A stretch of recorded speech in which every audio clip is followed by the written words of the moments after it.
Hey folks, and welcome to what will be our final video in this Gaming Through Sporting History series, where we've been looking at, how different sports management and strategy games present their history, the history of the game, but also the history of the gaming world. And in this final video, we're wrapping things up for Championship Manager 2010 by looking at the last 15 years of footballing history from the perspectives of Serie A in Italy and Ligue in France.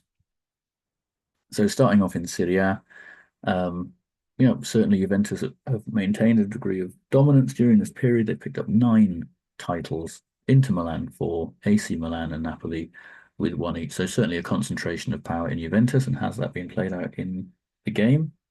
Hell no.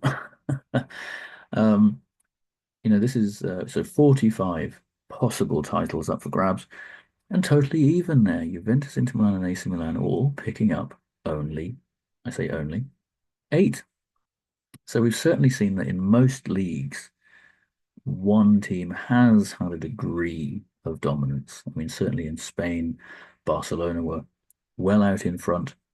We'll see, no spoiler alert, but we'll see with Ligue 1, there's a similar story there. But with England, it was Manchester United slightly ahead, with Bayern Munich slightly ahead. So there's certainly a far more even playing field in the game world.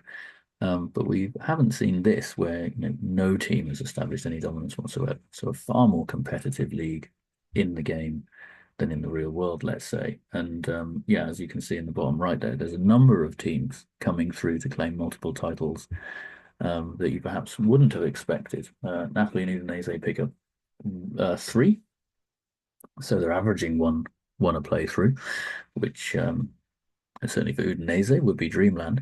But there's also titles there for Genoa, for Fiorentina, and 1 title for Catania, who come through and claim a remarkable win there in a sort of a Leicester City style charge.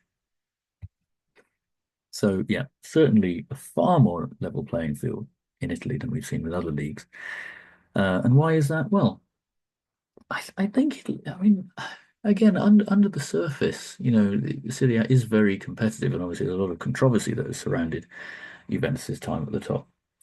But certainly, without it's not dissimilar to the Bundesliga, if you like. But if you were to take out that top team, if you were to take out that Bayern Munich or that Juventus, or simply model the world in a slightly more egalitarian way, that one team, if it's closer to the group below them, suddenly makes the league a lot more competitive. In Spain, it isn't. It hasn't really been that case. Barcelona and Real Madrid appear to be so far ahead of the core of La Liga that it would take quite a remodeling for them to be, in competitive with more than 1 or 2 teams.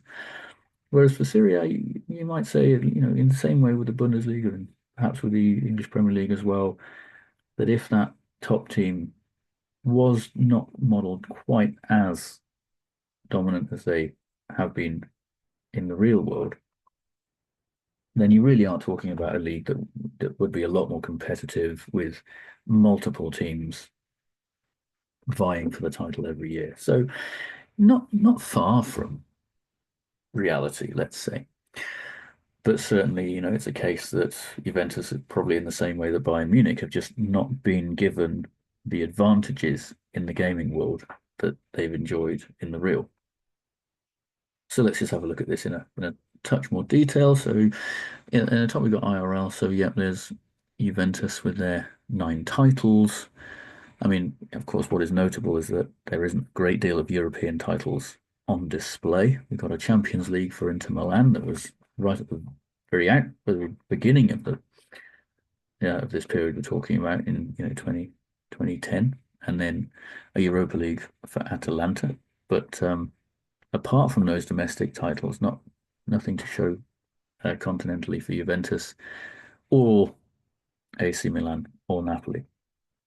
So in the gaming world, how does it play out? Well, Juventus do retain a degree of dominance in terms of ups and downs of the old lady. They are still the most prominent Italian team in the game, having picked up 8 Serie A titles, but also 3 Champions Leagues and the Europa League. No other Italian team there showing much in the way of consistent success. Inter Milan managing just the one Champions League, AC Milan just the one Champions League, Roma a couple of Europa Leagues, Lazio a couple of Europa Leagues. So certainly having more success in sort of the second tier continental competition, the Italian teams across these, 45 tournaments, but far from consistent, far from dominant. And yeah, the top three is looking pretty similar. So again, a good representation there. But yeah, certainly no one team established themselves the dominant force domestically.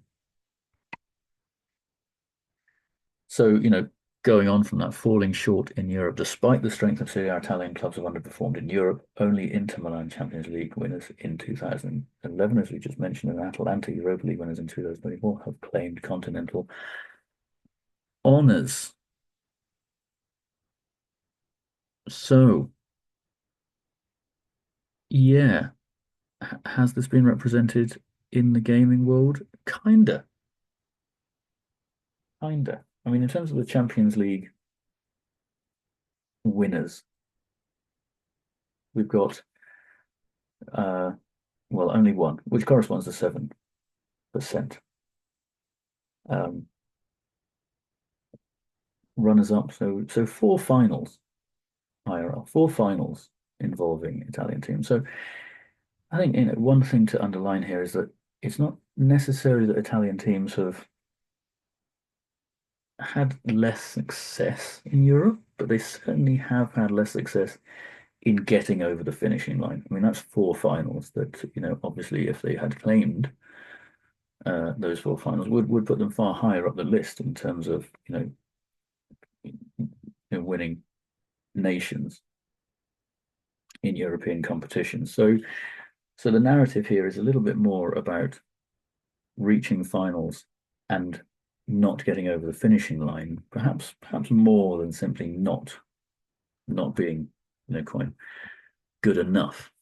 But certainly they have been performing better in game than in the real world, pretty much across the board.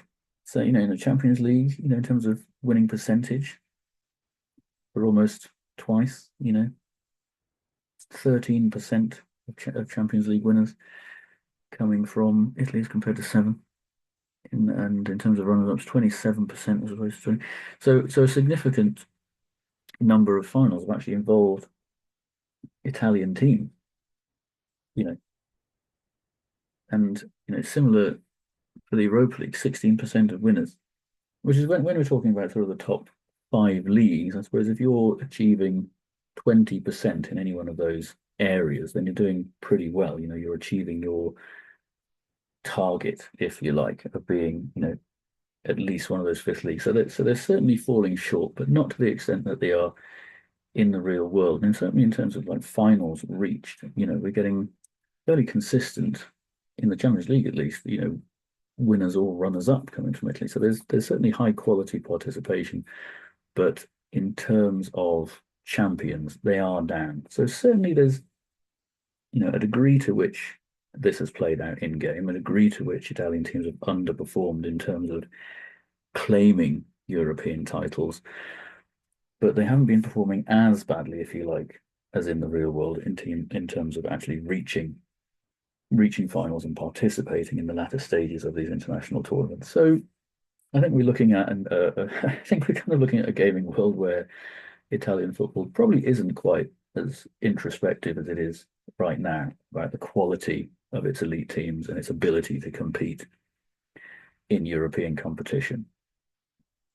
But certainly there are signs of that when you compare Serie A and teams from Italy to elite teams from other of Europe's top divisions. So what we've also talked about previously is the fate of individual characters. And really, and here we are with Super Mario's world. I mean, here he is. How does he compare to the GOATs? Because we looked in our video on the Bundesliga, we looked at a number of wonder kids at the start of the game and saw how their careers panned out. Super Mario, Mario Balotelli certainly came out on top. But if we're looking at this 15 years of footballing history, where does Balotelli sit? I mean, you wouldn't enter him into a conversation about a generational GOAT in our world, but as you can see, you probably would in this. You probably would in this. Now, obviously, caps are across the entire game. So Balotelli does start younger and not capped by Italy, but obviously these numbers don't come to compare in terms of international. In fact, Ronaldo is out in front in this little three-way GOAT debate. He's out in front with 164 caps and 74 goals. In terms of average, I mean, we talked about this, and anything that sort of averages of 6.5, 6.6, is elite level. So these guys, as they're all averaging up towards, well, up over 6.6, are definitely on the elite level in terms of sort of average performance. Messi just scrapes it there, 6.7 to Balotelli's 6.68 and Ronaldo 6.64. So he slips in second there, and that's probably as good an indicator as any of just consistent quality over this period. Because it's obviously taken from the game's own underlying metrics. But in terms of goals per game, well, he is the more attacking player probably of the three in terms of position and role, but he does stand out. There we go. Goals per game, 0.456 to Messi's 3.34 and another 0.27. Then you got assists per game. He's slightly down on Messi, but he is ahead of Ronaldo. And obviously in the combined goals and assist goals involvements, he is out in front. So what I did is I basically scored it in terms of if you've got the best stat in any one of these, you get 3, 2, and then 1 if you're down below. So in terms of sort of then scoring this, Messi still sits as the GOAT. Just he gets 13 points to Balotelli's 12 and then Ronaldo's 10. So this is definitely a world where the pub chat is not Messi versus Ronaldo, but it's Messi versus Balotelli. I think that's quite a wonderful proposition, to be honest, because Super Mario is an interesting character. He's got quite a colourful life, and I think it would have been interesting to see just how great he could have been had there have been perhaps just a little bit of different management, perhaps of him and his personality, um, just keeping his focus a little bit more on the pitch. And, what might we have seen from him, from the clubs he played for, and from Italy as well, national side, if he truly was a GOAT up there with Lionel Messi, rather than what he is in our world, which is, I don't know, a bit of a meme. Undoubtedly a talented player, undoubtedly high quality and still playing to a high level today in 2025, but certainly a player that many will have reflected on as not quite having achieved his potential because of those off-field issues. Maybe his potential was to be one of the GOATs. So moving on to Ligue 1, talking about French football. Now, this is an interesting one to wrap it up on because this is probably the most sort of ahistorical representation of sort of footballing history that Championship Manager has presented. So starting off, Ligue 1, PSG dominate following takeover by Qatari Sports Investment in 2011, winning 10 titles. So this is probably the most dominant force domestically that we've seen. 10 of 15 titles claimed. Lille managed to pick up 2 titles. Montpellier, Marseille, and Monaco win once. Now, of course, the interesting thing about Ligue 1 is that, yes, leading into this period, leading into the 2010s, Lyon were a very dominant force in French football. Every bit as dominant as prior to how PSG have become. But obviously during this period in our world, PSG establish a financial and commercially dominant position in the competition, and Lyon fall off a cliff. They haven't won the league title during this period. So it's very understandable that creating a game, in 2009, 2010, based on the experiences prior to that, would have Lyon out in front. So it's stark then at just how dominant Lyon continue to be in the game world, in comparison to just how far they fell away in the real. So, of the 45 titles available, they pick up 25, and only four teams win more than one title. So very even underneath Lyon, who have this dominant position of claiming 56% of all Ligue 1 titles. Very competitive. Marseille pick up five. Rennes pick up four. PSG do pick up four titles, but then there's quite a list there of teams that only managed the one title, and of course no team coming anywhere near challenging the dominance of Lyon. So Paris Saint sleeping giants. I mean, this is kind of the question of like what would have happened, what could have happened to PSG had they have not had that financial input. And again, this kind of goes to gameplay, game mechanics, and how off-field issues are modeled to impact on-field outcomes. And takeovers and investment doesn't really get modeled in the game at all well. It's very funny because quite often you'll get a notification that some team's board has had a takeover, but then it would very often say with a transfer budget of zero. So like it's very strange because it was certainly something that would have been prominent in the press. I mean, you had the takeover of Manchester City. Like it's certainly the sort of mechanic that the game makers, the game developers might have looked to include. And certainly football, even it's not that long ago, we are 15 years ago, but even at that point, you would have had to think about how to model sort of effective financial and sort of commercial developments into how a team and how a club evolves. But it just isn't there in Champman 2010. And I think there's a niceness to it. It makes the game feel more pure and more simple, more accessible than perhaps other titles in the genre. But it does take away what is a very significant element of club management, which is that financial management as well. But again, who are you? Again, you're playing a game to occupy a role. If you're a football manager, then you don't have so much input on how the club performs financially. But do you want to play a game where you're the director of football or the chief commercial officer? I mean, those are very different games. But if you're looking to create a fairly holistic experience, then modeling that financial development, you'd expect to be there in some extent.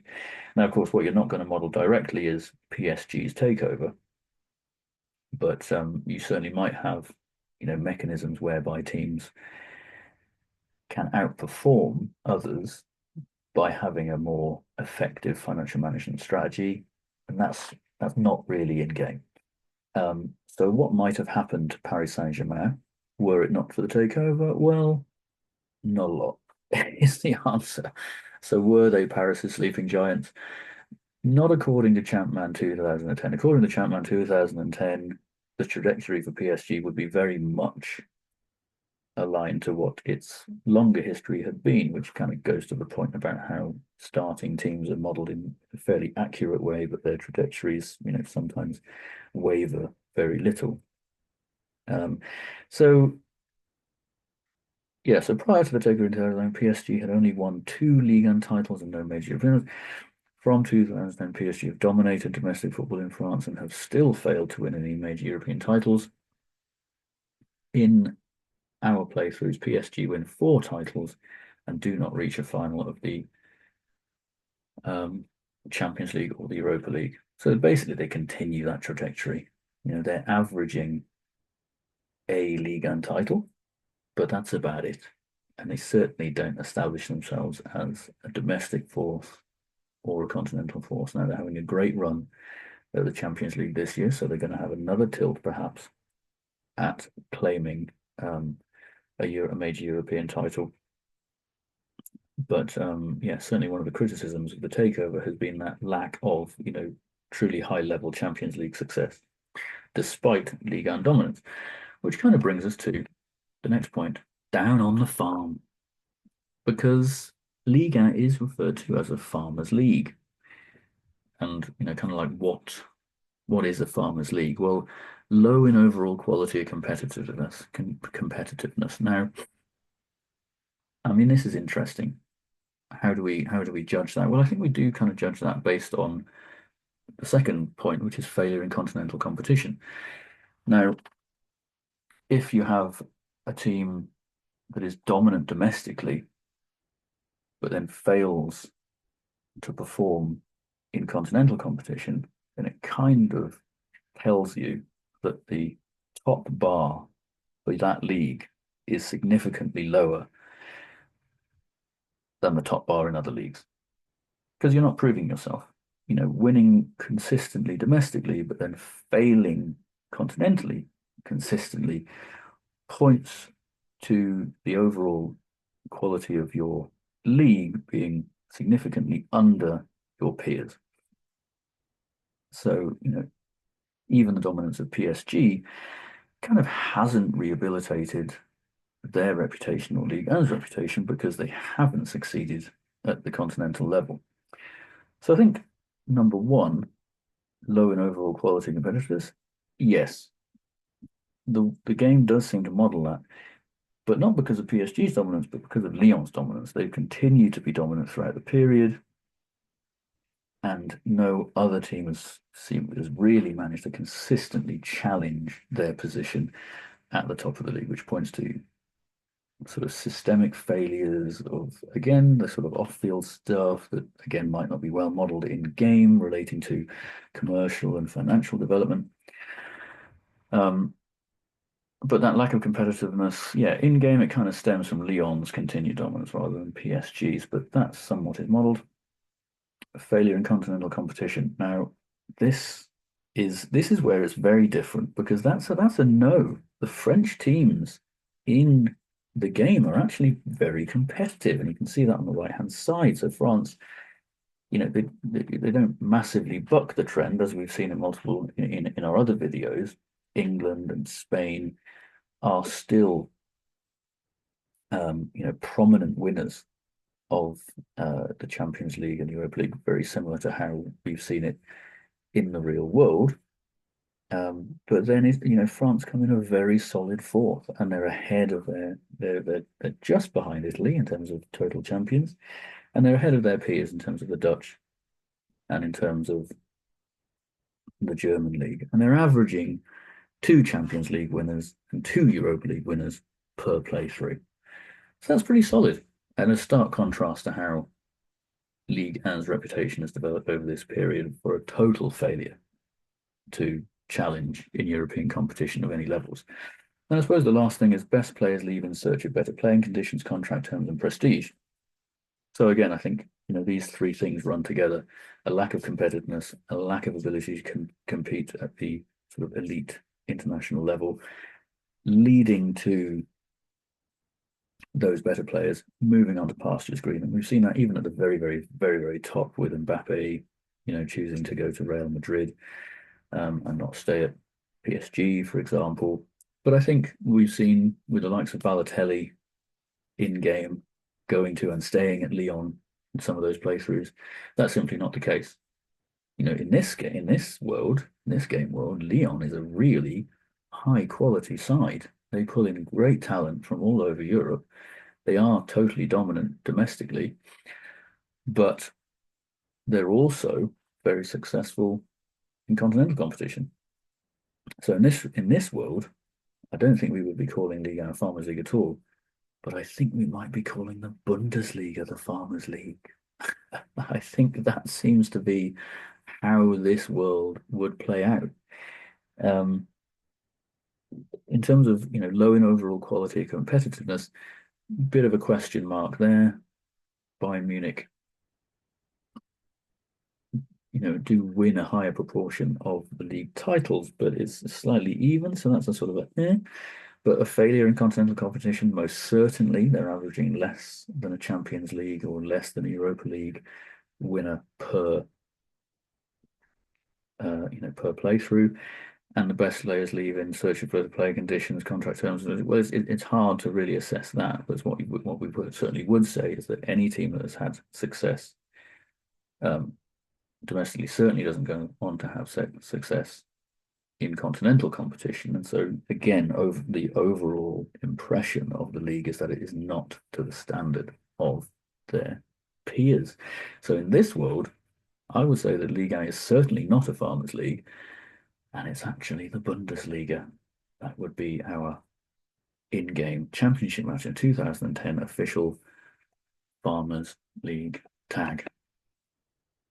So the final thing to say about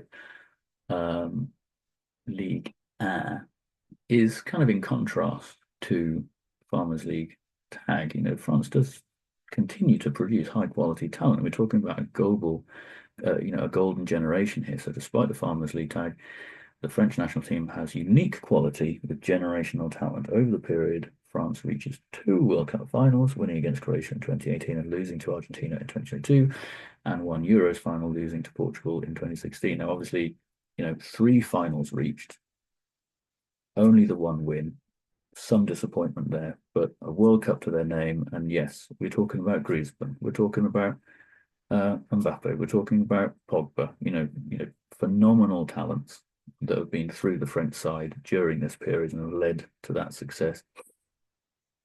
Is that reflected in the game? Hell no. Hell no. France is another national side that really doesn't translate. And this is a curiosity, because obviously, again, we're talking about Lyon being one of Europe's great teams in this world, in this playthrough. In Championship Manager 2010, we're talking about the French league being of a higher quality than some of its peers, than it is in the real world. But the French national team actually underperforms quite significantly. France only reaches 2 international finals, winning 1 World Cup against Argentina 2018 and losing to Denmark in 1 Euros final in 2020. So these are multiple competitions, multiple opportunities to have success, and only the 2 finals and only 1 competition. So again, on average, they're not reaching a final even. They're not reaching a World Cup final per playthrough. They're not reaching a Euros final, and they're not winning a competition per playthrough. So massive underperformance there by the national side, which again does beg some questions as to how domestic and national qualities translate to the international national side.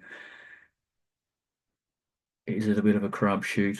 I think.